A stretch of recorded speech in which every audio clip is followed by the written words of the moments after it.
안녕하세요. 결혼한 지 이제 1년 조금 지나가는 30대 주부입니다. 정말 다른 사람도 아니고 제가 이런 일로 남편과 싸우게 될 줄은 상상도 해본 적이 없었어요. 남편과 저는 맞벌이 부부입니다. 아직 자녀 계획도 없고 모아놓은 돈 대부분이 신혼집에 들어갔고 큰 대출까지 가지고 있는 형편이에요.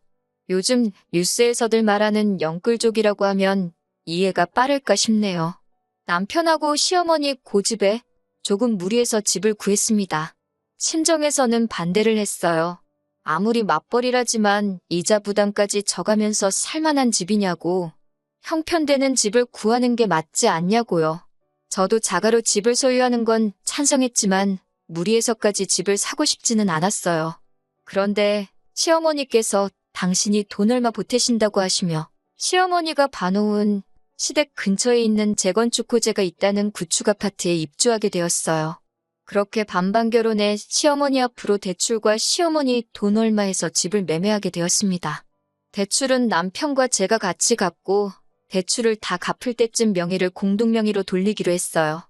반반 결혼이긴 하지만 시어머니께서 대출도 받으시고 돈을 더 부담하셨으니 명의 문제로는 저도 크게 불만이 없었습니다. 그리고 나중에 빚이 갚아지면 공동명의를 해주겠다 먼저 약속하셨으니 어쩌면 그게 당연하겠다 하는 생각도 들었어요. 그때는 몰랐어요. 저희가 최고점일 때 그 집에 들어갔다는 사실을요. 그냥 집값이 오르고 있었고 그 당시 제가 찾아봐도 재개발 호재 또한 인터넷 널리고 깔렸다 할 수 있을 정도로 퍼져 있었으니 제가 보기에도 조만간 재개발이 시작될 것 같았고 리모델링까지 싹 해서 새 집처럼 만들고 들어가니 그래도 내 집이라고 기분은 좋았습니다. 집값이 이렇게까지 떨어질 거라고는 생각도 못했으니까요. 그냥 긍정적으로 지금 세계적으로 힘든 시기라고들 하니까 이 시기가 지나면 다시 집값이 오르지 않겠나 하는 희망을 가지고 있습니다. 대출이자 갚아나가는 게 부담스럽기는 하지만 고정금리로 금리 낮을 때 대출을 받았으니 물가가 오른 건 몸에 와닿지만 아직까지 힘들다는 느낌은 받은 적이 없습니다. 설마 제가 집값 때문에 신세한탄 할 거였으면 제 이야기 주저리 떠들면서 사연도 보내지 않았을 거예요. 진짜 문제는 다른 곳에 있거든요. 결혼하고 얼마 지나지 않아서부터 계속된 일입니다. 신혼집을 시댁 근처에 얻었으니 어찌 보면 당연한 수순이었나 싶습니다. 제가 하는 일 특성상 바쁜 시기에는 야근이 엄청 잦거든요. 신혼 초에 제가 다니는 회사가 오히려 코로나 특수를 받아서 한동안 엄청나게 바빴습니다. 당연히 그만큼 저는 항상 퇴근이 늦는 편이었고 그래서 항상 남편이 저보다 먼저 퇴근해 있었어요. 몸이 너무 힘들기는 했지만 그나마 다행인 건 저희 회사가 다행히 야근한 부분에 있어서는 수당을 제대로 지급하는 회사였다는 거죠. 첫 달에 평소보다 2배 가까이 찍힌 월급을 보니 힘들어도 참고 다녀야겠다는 생각이 들었어요. 아무튼 그렇게 일에 지쳐 돌아오면 매일같이 남편한테 고마운 마음까지 들 정도였습니다. 왜냐하면 남편이 집안일을 다 해놓았었거든요. 청소며 빨래며 분리수거도 잘 되어 있었고 심지어 가끔씩은 저녁 식사까지 준비가 되어 있었습니다. 맞벌이다 보니 반찬은 보통 집 근처 반찬 가게에서 사놓고 밥만 지어서 반찬하고 챙겨 먹거나 했었거든요. 거기에 저는 당시 매일매일이 야근의 연속이었고 저 같은 경우에 한동안 매일같이 저녁 식사는 회사에서 해결하거나 밖에서 먹고 들어왔었으니 집에서 따로 식사를 할 필요가 없었어요. 그런데 냉장고나 가스레인지 위에는 항상 찌개라든지 육고기나 생선으로 만든 소위들 말하는 메인 반찬 같은 게 항상 준비되어 있었습니다. 남편 말로는 시어머니께서 음식을 넉넉하게 하시는 편이라 저희 먹으라고 음식을 매번 그렇게 챙겨주신다네요. 그래서 매일같이 자기가 퇴근길마다 밥동량에서 먹을 걸 얻어온다고 설명을 해줬어요. 저희 먹을 게 아니라 아들 먹이려고 딱 아들 저녁 먹을 만큼만 더 하셨구나 하는 생각이 들기는 했지만 아무튼 방법이 어쨌든 간에 밥도 알아서 잘 챙겨 먹고 제가 회사 일로 늦는 만큼 남편이 집안일을 잘 해놓고 있으니 당연히 고마운 마음이 들었을 수밖에요. 저 없으면 저녁 식사도 배달 음식 시켜 먹거나 아예 거르고 다닐 거라고 생각했는데 생각보다 야무지게 잘하고 있으니 제 입장에서는 당연히 고마울 수밖에요. 그런데 이따금씩 마음속에 알 수 없는 위화감이 들기 시작했습니다. 알아서 잘 하고 있으니 더할 나위 없이 고마운데 이걸 뭐라고 설명해야 할지 모르겠는데 알게 모르게 되게 찝찝한 게 있었어요. 그리고 얼마 지나지 않아서 그 위화감의 정체를 알게 되었습니다. 회사가 언제까지 바쁠 수가 없는 노릇이잖아요. 그렇게 1년 가까이 고생을 했더니 없어지지 않을 거라 생각했던 코로나도 지나가고 자연스럽게 회사 일도 줄어들게 되었어요. 저도 이제 더 이상 야근을 해야 할 필요가 없게 되었지요. 솔직히 야근할 필요도 없던 날에도 일부러 돈 생각해서 더 일을 한 적도 있었어요. 그만큼 벌이가 쏠쏠하기는 했는데 막상 몸이 힘들었어도 돈 모이는 거 보고 참고 있었는데 이젠 더 이상 야근을 할 필요가 없다니 아직 남아있는 대출금 생각에 저는 아쉽다는 생각까지 들기도 했습니다. 아무튼 그날 그동안 고생했다고 회사에서 전 직원 회식이 있었습니다. 원래대로라면 그간 회사에서 가장 오랜 시간을 보냈던 저도 참석을 해야 했지만 신혼살림 차리고 나서 쉬는 날 제외하고는 남편하고 제대로 집에서 저녁 식사도 해본 적이 없으니 자주 해본 적은 없더라도 신혼 분위기도 내고 제가 솜씨 좀 발휘해봐야겠다는 생각이 들었어요. 그래서 회사에 사정 설명하고 저는 회식에서 빠지고 집으로 돌아갔습니다. 원래 남편에게도 회식이 있을 거라고 말은 해놨는데 일찍 들어가게 되는 것까지 굳이 알릴 필요 없겠다 싶어서 따로 연락은 하지 않고 퇴근을 했지요. 회식 일정 때문에 평소 때보다 퇴근도 이른 시간에 해서 그런지 저녁거리 할 것들 장을 보고 퇴근했는데도 시간이 이르더라고요. 그리고 집에 비밀번호를 누르고 들어왔습니다.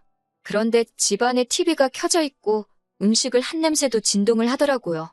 그리고 주방에서 일찍 왔다는 소리와 함께 시어머니가 등장했을 때 제가 느꼈던 위화감의 정체가 바로 이거였구나 하는 걸 알게 되었어요. 사실 남편이 매번 매일같이 퇴근길에 시댁에 들려서 음식을 얻어온다는 게 사실 말이 안 된다고는 어렴풋이 생각을 하고 있었어요. 그래서 더 이상하게 느꼈던 것 같아요. 아파트가 구축이라 주차장이 세대수에 비해 엄청나게 모자라거든요. 그래서 퇴근 시간만 되면 주차 자리 가지고 아주 전쟁터가 일어나는 집이었는데 주말이면 어디 둘이서 밖에 놀러 가더라도 저녁에 주차할 자리 없다고 일찍 집에 오던 남편이 매일같이 퇴근길에 시댁에 들러서 저녁거리를 얻어서 온다는 게 말이 안 된다고 생각했었거든요. 그리고 밥도 차려 먹어야 되는데 차라리 시댁에서 저녁을 먹고 들어왔다면 모를까? 왜 굳이 그걸 집에 가져와서 먹나 싶었어요. 아니나 다를까 남편이 저녁거리를 얻어온다는 건 거짓말이었고 시어머니가 그동안 제가 야근으로 자리를 비운 동안 비어있는 신혼집에 들어와서 집안일이며 식사 준비며 다 해놓고 아들 저녁까지 먹이고 집에 가신다는 사실을 알게 된 거예요. 집안일 해놓은 것만 봐도 남편 솜씨가 아니란 걸 눈치챘어야 했는데 남편이 원래 꼼꼼한 성격도 아니고 출근할 때 들고 다니는 가방만 봐도 정리정돈 좋아하는 사람이 아니란 건 알 수 있거든요. 심지어 제 통장이나 조금 개인적인 걸 정리해두는 서랍장까지도 줄 맞춰서 정리를 해놓은 적이 있었어요. 여기까지 정리해주는 건 조금 오버하는 거 아닌가 싶기도 한 게 원래 자기 가방도 정리 안 해서 뭐가 됐든 두서없이 한 곳에다가 쑤셔박고 많은 사람이 제 서랍장 정리해놓은 거 보면 이런 재주가 있나 신기할 정도였어요. 그때 감탄을 할 게 아니라 그렇게 각 잡아놓고 정리해놓은 걸 봤을 때 이게 남편이 한 게 아니라는 걸 제가 눈치챘어야 했는데 어머님은 저를 보자마자 약간 적대적으로 나오시더라고요. 회식 간다더니 왜 벌써 왔냐는 식으로 물어보시더라고요.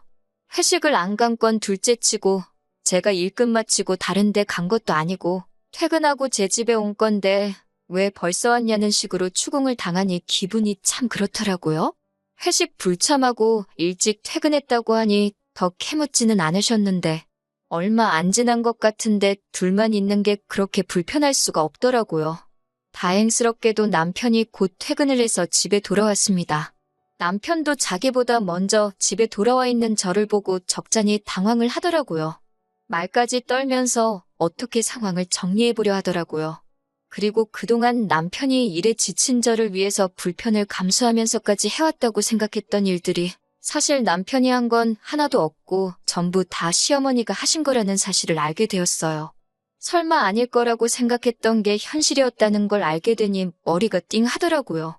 자기도 그동안 석연찮은 구석이 있으니 자기가 다 해왔던 거라고 저에게 포장해서 말을 해왔던 거죠. 어머니가 자식 걱정에 집에 올 수도 있는 거 충분히 이해할 수 있는 일이라고 생각하지만 그동안 남편이 저에게는 사실을 말하지 않고 거짓말을 했다는 게 더 화가 났어요. 숨길 필요도 없는 일을 가지고 사소한 거짓말을 하는 건 신뢰의 문제잖아요? 그래서 시어머니는 빼고 남편을 방으로 데리고 들어와서 이게 다 무슨 일이냐고 추궁을 했어요. 남편은 마땅한 변명거리가 생각나지 않았는지 쩔쩔매면서 어떻게든 저를 이해시키기 위해 머리를 짜내고 있더라고요. 그런데 어머님이 방문을 벌컥 열고 들어오시더니 지금 이게 뭐 하는 짓이냐면서 저한테 다짜고짜 화를 내기 시작했습니다. 그러면서 저보고 이게 뭐 하는 짓이냐면서 시어미가 며느리 편하라고 와서 집안일도 다 해주고 있는데 고맙다고 그 자리에서 용돈은 못 줄 망정 지아비한테 잔소리를 하는 게 말이나 되냐고 오히려 저를 나무라시더군요. 시어머니가 가세를 하니 남편도 갑자기 기가 살아가지고는 어머님 말이 맞다고 네 할 일을 줄여준 건데 고맙다고는 못할 망정 왜 나한테 큰 소리를 치냐며 대려화를 내더라고요. 두 사람이 저러고 있는데 솔직히 어이가 없었어요. 제가 뭐 그동안 밖에서 놀다 왔나요? 똑같이 맞벌이 하고 있고 회사 일 때문에 늦게 들어온 건데 당연히 제가 해야 할 집안일을 시어머니가 대신 해준 거라고 저한테 한 소리 하는 게 말이 되는 상황은 아니잖아요? 따지고 보면 팔자에도 없는 집을 사버려서 제가 야근까지 해가며 돈 버는데 혈안이 되게 만든 게 누군데 큰 소린가 싶었어요. 맞벌이 부부가 당연히 집안일은 분담해서 해야 하는 게 맞지 않느냐고 하니 어떻게 아내가 돼서 남편한테 집안일을 시킬 생각을 하냐면서 아주 세상이 거꾸로 돌아간다고 어머님께서 한탄을 하시더군요. 아무리 시어머니를 앞에 두고 있다고 하더라도 이 부분은 저도 정확하게 짚고 넘어가고 싶었어요. 솔직히 남편이 저한테 말도 하지 않고 시어머니한테 비밀번호 알려준 것도 열받지만 며느리가 아니라 식모나 마찬가지라고 대놓고 말하는 시어머니나 전부 제가 기분 나빠하고 화를 내야 할 일투성이인데 역으로 저한테 뭐라고 하고 있는 거잖아요? 그냥 내내 하고 어머님 보내놓고 남편하고 한바탕 하는 방법도 있었지만 정확하게 하고 넘어가기 위해서 목소리를 높였지요. 반반 결혼했으니까 집안일도 똑같이 반반 해야 하는 거 아니냐고요. 그랬더니 빨래는 세탁기가 해주고 청소는 청소기가 해주고 밥은 밥솥이 해주는데 뭐가 어려운 일이냐면서 유세를 다 부리냐고 당신은 평생 해오신 일이라고 자랑처럼 말씀하시는 겁니다. 남자가 밖에서 돈 딱 벌어오고 여자가 집에서 남자 내조를 하는 게 맞다고 하시는데 세탁기랑 청소기랑 밥솥이 무슨지 혼자 돌아가나요? 평생 식모살이 해오신 걸 자랑처럼 여기시고 식모살이 대물림 해줄 거면 신우한테나 해주지 왜 남의 집 자식인 저한테 하려고 하시냐 했어요. 결혼은 무슨 나 혼자 했냐고 남들처럼 대출 없이 집 한 채 턱턱 해줬으면 나라고 돈 몇 푼 벌겠다고 아침에 1시간 저녁에 1시간 닭장마냥 출퇴근길 지옥철 끼어타서 출근하겠냐고 쏘아붙였죠. 쓸데없는 욕심에 형편에도 맞지 않는 집을 구하자고 해가지고 집값이 하루하루 뚝뚝 떨어지는 거 보면서 이자 갚는다고 돈 한 푼 더 벌기 위해 매일같이 야근하는 게 누구는 좋아서 하고 있겠냐고 막 소리를 고래고래 질렀습니다. 시어머니 그 말에 아무 대답도 못하고 저도 소리 지르다 보니 너무 열이 받고 억울해서 눈물이 다 나더라고요. 그 길로 방에 들어가 문 닫고 있으니 시어머니 나가는 소리가 들려왔습니다.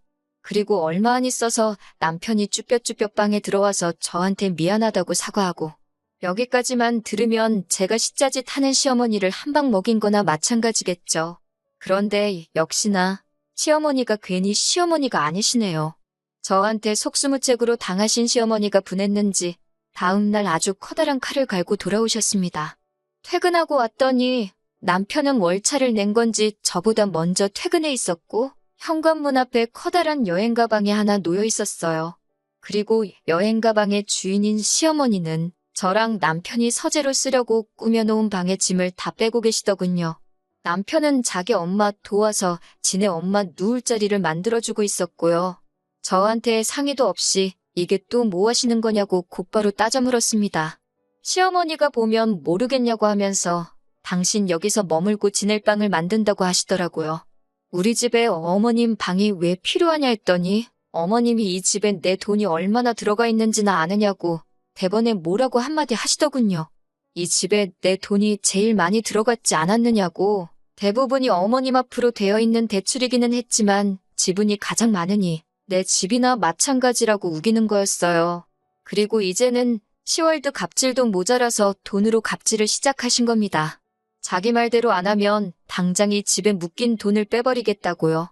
어머님이 저렇게 강하게 나오는 건 그 돈이 지금 빠져버리면 당장 저희가 아쉬운 상황인 걸 너무나도 잘 알고 계시기 때문이기도 하고요. 제가 곤란해하는 걸 느꼈는지 남편도 기고만장해져서 그러니까 왜 잠자는 사자의 코털을 건드렸냐면서 어머님을 자극을 안 했으면 어머님도 이렇게 나오지 않았을 거라고 제 탓을 하기 시작했어요. 정말 억울했지만 이렇게 졸지에 어머님하고 같이 살아야 할 바에야 제가 제 고집을 빨리 꺾는 게 좋겠다고 생각을 했어요. 시어머니가 이대로 돈을 빼도 문제고 제가 남편한테 져주고 들어가는 모습을 보여주기 전까지는 분명히 이 집에 저렇게 눌러 살 계획이신 것 같은데 하루 종일 같이 지낼 바에야 저 출근해 있는 동안 왔다 가시는 게 낫지 하는 생각에 일단 먼저 어머님께 제가 잘못 생각한 것 같다고 말했습니다. 어머님이 저희 생각해서 도와주신 건데 제가 몰랐다고. 그렇게 한 수 접어주는 척 나갔더니 오히려 더 기고만장해지시더군요. 이참에 며느리 교육도 한번 똑바로 시켜보고 당신도 당신 시어머니한테 해드렸던 것처럼 며느리한테 효도 좀 받아봐야시겠다는 겁니다.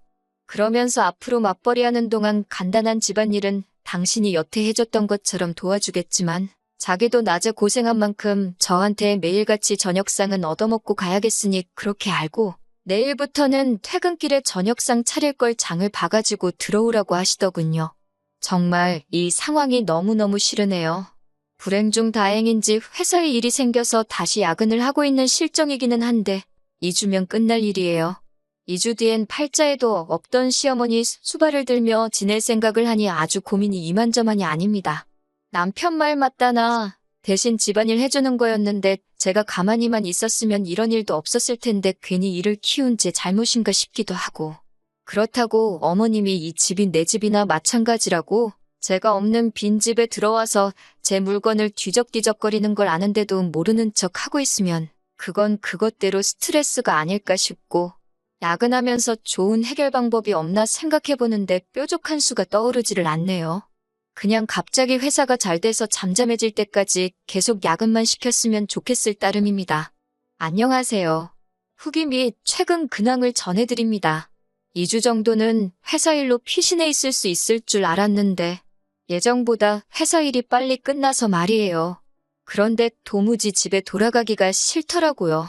그래서 야근 핑계대고 매일같이 회사에 남아 있었습니다.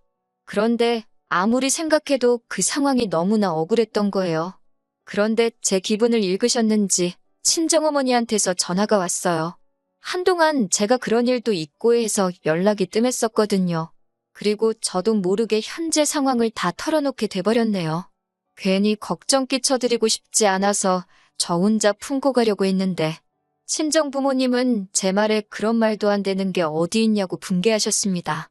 그리고 곧장 저를 데리러 한달음에 오셨어요. 그리고는 같이 집으로 가자고 하시더군요. 저랑 남편의 일인데 괜히 제가 고집부리는 바람에 일을 크게 만든 것 같아 그러실 필요가 없다고 하니 친정 부모님께서 대번에 제가 잘못한 게 뭐가 있다고 일을 크게 만들었냐고 일 크게 만든 건 그 늙은 할망구 아니겠냐고 제 손을 잡아 끌으셨어요. 친정 부모님과 함께 집에 돌아가니 남편하고 둘이 오붓하게 저녁 식사하고 계시던 시어머니께서 깜짝 놀라시더군요. 그렇다고 당황하신 기색은 없고 여기까지는 왜 오셨냐 하는 듯이 나오셨어요. 친정 부모님께서 저한테 들은 상황을 말씀하시며 제가 한 말 중에 틀린 말이 있느냐고 물으셨고 시어머니도 당당하게 제가 한 말이 다 맞다고 하더라고요. 친정 부모님께서 애들 둘이 사는데 어른들이 껴서 이게 뭐하는 행동이시냐. 어떻게든 어려운 상황 이겨내고 잘해보려는 중이고 애들 삶인데 우리는 이만 빠져줍시다 좋게 좋게 말씀하시는데 시어머니는 그렇게는 못하겠다 하시더군요. 남자는 남자가 할 일이 있고 여자는 여자가 할 일이 있는데 제가 직무유기를 하고 맞벌이를 한다는 이유만으로 가장의 권한마저 넘보고 있는 데다가 시어머니까지 우습게 깔보고 있는다는 말도 안 되는 소리를 하시더라고요. 반반 결혼했는데 집안일 분담해서 하자는 게 가장의 권한을 넘보고 있는 건가요? 참으로 어이가 없었어요. 시어머니 돈이 들어갔다 했어도 그 돈의 대부분이 대출이고 같이 갚아나가고 있는데 자꾸 이 집을 자기 거라고 우기는 것도 어이가 없었어요. 친정 부모님께서 집에 돈 얼마 들어간 거 가지고 유세 부리고 그 돈으로 애들 겁주면 좋냐고 한마디 하니 시어머니께서 아이고 그럼 내 돈은 빼야겠네 하시며 빈정거리시는 겁니다. 애초에 반반 결혼하는 상황에 제 의견은 상관없이 형편에도 없는 집을 무리해서 구하라고 보탠 돈이면서 그걸 가지고 저렇게 나오니 진짜 어이가 없더라고요. 그런데 친정어머니께서 저한테 이 집에 남아있는 대출이 얼마냐고 물어보시더군요. 그러면서 그 4억은 당신들이 지금 당장 내주겠다고, 그러니까 이 집에서 당장 짐 빼서 나가고 애들 사는데 신경 끄고 지내시라 한마디 하셨어요. 그런 큰돈이 어딨어서 허세를 부리냐는 듯이 나오니 어차피 애들도 다 시집 장가 보냈고 당신들 서울에 집도 필요 없는데 그거 팔고 어디 한적한 곳으로 내려가셔도 된다는 겁니다. 어쨌든 그 돈은 집을 급매를 해서라도 마련할 테니 그렇게 알라고 하시는데 그때 시어머니도 그렇지만 저도 많이 놀랐어요. 이런 말도 안 되는 시어머니 고집의 친정부모님이 집까지 팔아야 하나? 그런 생각이 들더라고요. 그리고 이미 이 상황이 이렇게 개싸움으로 번질 때 시어머니가 저한테 답을 줬다는 걸 깨달은 거예요. 이 집이 아직 대출도 많이 남았고 돈 한 푼 아쉬운 상황에서 묶어놓은 돈이 빠졌을 때 아쉬운 게 저뿐만이 아니었다는 걸 말이죠. 당장 친정부모님께 그 돈 마련해 주실 필요 없다고 딱 잘라 말했습니다. 마침 시어머니, 아니, 저 아줌마도 자기 짐 챙겨서 집에 들어왔는데 뭘 더 볼 게 있냐. 그냥 내가 이 집에 들어간 내 돈 빼고 내 짐 빼서 이 집에서 나가는 게 더 빠르지 않겠냐 했어요. 이혼하자고 하는 말이죠. 이미 결혼할 때 내키지 않는 집을 계약한다고 대출도 시댁 앞으로 받고 명의도 남편 명의로 해뒀던 그 집이 오히려 약이 되었네요. 집값은 이미 결혼하자마자부터 내려가기 시작했고 이 집에 저 아줌마 돈만 묶여있는 게 아니잖아요? 제 돈도 들어가 있으니 말이죠. 그 돈이 빠져버리면 이젠 아쉬운 사람이 누가 되는 건지는 안 봐도 뻔한 상황이 돼버리겠어요? 눈에는 눈, 이에는 이라더니 그 말이 딱 맞는 말이더라고요. 제가 뭐라고 식모대우 받아가며 이 결혼을 유지하려고 친정부모님 집까지 팔아야 하는지 싶더라고요. 그들이 하는 대로 똑같이 나오니 큰일 나는 게 제가 아니라 저 사람들이 돼버리는 건데 말이에요. 대충 계산해도 아주 큰일 났다는 걸 느꼈는지 남편이 얼굴이 사색이 돼서 쩔쩔매더라고요. 그 와중에 시어머니는 계산이 안 되는 건지 어딜 이혼을 가지고 협박하려고 하느냐며 바라던 바라고 지금 당장 돈도 빼가고 짐도 빼가고 이 집에서 썩 나가라고 하시더라고요. 남편이 새하얗게 질린 얼굴로 엄마, 가만히 좀 있어봐 하면서 말리는데 저 성질 더러운 할망구가 벌써 발동이 걸렸는데 누가 말리겠어요? 집값이 뚝뚝 떨어지면서부터 이 집의 정도 떨어지기 시작했으니 짐 싸서 나오는데 아쉬움은 하나도 없었어요. 일단 급한 짐 챙겨서 친정으로 갔더니 여기가 내 집인가 싶고 속이 후련하니 결정 잘한 것 같더라고요.